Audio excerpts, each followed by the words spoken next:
আসসালামু আলাইকুম। আজকে ফ্রেঞ্চ ফ্রাই বানাবো।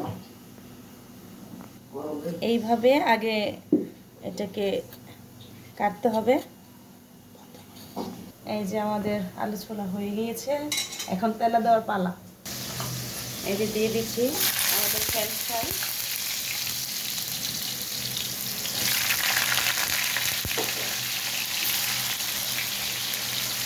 এইভাবে এটাকে ফ্রাই করে নিব।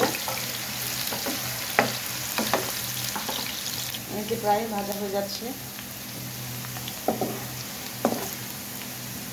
প্রায় হয়ে যাচ্ছে। দেখেন মাশাআল্লাহ সুন্দর হচ্ছে। আমাদের আলুর কালার আসছে, কিছু কিছু আলু রেড হয়ে গেছে। আর একটু করলে আমাদের ভাজা হয়ে যাবে আজকে ফ্রেঞ্চ ফ্রাই। এই যে আমাদের ফ্রেঞ্চ ফ্রাই প্রায় হয়ে গেছে, আর একটু কালার হলে নামিয়ে ফেলবো। আমাদের ফ্রেঞ্চ ফ্রাই হয়ে গেছে, এখন শুধু নামানোর পালা। এই যে এখন নামাচ্ছি।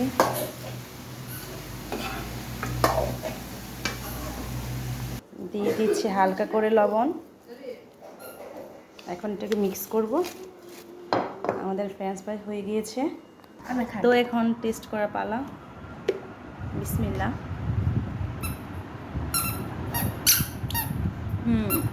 অনেক টেস্ট হয়েছে, সবাই একবার হলেও ট্রাই করবেন। আল্লাহ হাফেজ।